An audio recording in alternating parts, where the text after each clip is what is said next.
আপনি যদি কাঁকরোল খেতে একদম অপছন্দ করেন তাহলে আমার আজকের এই রেসিপিটা আপনার জন্যই। কারণ আমার আজকের এই কাঁকরোলের রেসিপিটা কিন্তু খেতে দুর্দান্ত, ভাত রুটি দুইয়ের সাথেই ভাল লাগে। এখানে আমি নিয়ে নিয়েছি 400 গ্রাম মতো কাঁকরোল। আর কাঁকরোলগুলোকে দেখুন এইরকম পাতলা পাতলা লম্বা লম্বা ফালি করে কেটে নিয়েছি, আর এগুলোকে বেশ ভালো করে ধুয়ে রাখা আছে। এখন প্রথমেই গ্যাসে একটা কড়াই বসিয়ে দিয়েছি, দিয়ে দিলাম এর মধ্যে বেশ কিছুটা সর্ষের তেল। প্রথমেই কাঁকরোলগুলোকে আমরা একটু ভালো করে ভেজে নেব। আর এই তেলের মধ্যে দিয়ে দিলাম সামান্য পরিমাণে একটু লবণ আর 1/4 চা চামচ মতো একটু হলুদ গুঁড়ো। এখন তেলটা ভালো করে গরম হয়ে যাবার পরে কাঁকরোলগুলোকে দিয়ে দিলাম।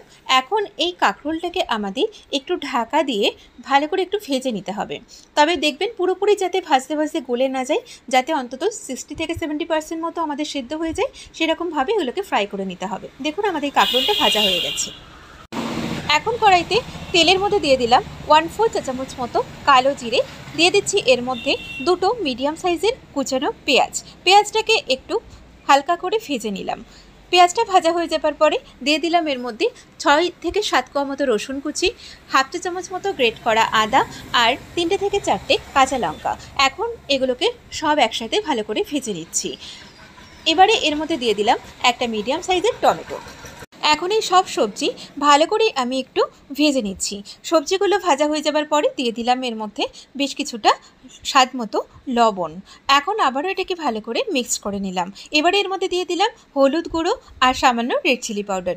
ঝালের পরিমাণটা নিজেদের স্বাদ মতো অ্যাড করবেন। আপনারা চাইলে কিন্তু এর মধ্যে জিরে গুঁড়ো ধনে গুঁড়ো অ্যাড করতে পারেন। তো আমাদের এই মশলাটা কিন্তু দেখুন অনেকটাই বেশ ভাজা ভাজা হয়ে গেছে।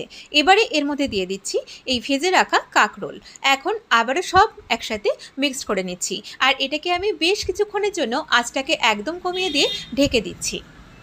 এর মধ্যে কিন্তু কোনো এক্সট্রা জল দিচ্ছি না, এটা কিন্তু ঢাকা দিয়ে দিয়ে এইভাবে রান্না করলেই খুব সুন্দরভাবে এটা সেদ্ধ হয়ে যাবে, আর এটা খেতেও বেশ ভালো লাগবে। তো দেখুন এটা আমাদের অনেকটাই বেশ তৈরি হয়ে গেছে। এখন নামানোর আগে দিয়ে দিলাম এর মধ্যে স্বাদ মতো কয়েকটা দানা চিনি, আর নামানোর আগে হাতের কাছে যদি আপনাদের ধনেপাতা থাকে তাহলে অবশ্যই সেটা দেবেন, আর ধনেপাতা না থাকলে সামান্য পরিমাণে একটু গরম মশলা পাউডার দিয়ে এটাকে নামিয়ে নেবেন। দেখলেনই তো কত সহজে আমাদের এই আজকের কাঁকরোলের রেসিপিটা তৈরি হয়ে যায়। ব্যাস আমাদের কিন্তু কাঁকরোলের রেসিপি একদম তৈরি। এখন এটাকে আমি নামিয়ে নিচ্ছি গরম গরম সার্ভ করার জন্য। তো আমার আজকের ভিডিওটা ভালো লাগলে অবশ্যই ভিডিওটাতে লাইক শেয়ার কমেন্ট করবেন, আর সবাই আপনারা খুব ভালো থাকবেন, সুস্থ থাকবেন। আবারও হাজির হব নতুন কোনো রেসিপির সাথে। নমস্কার।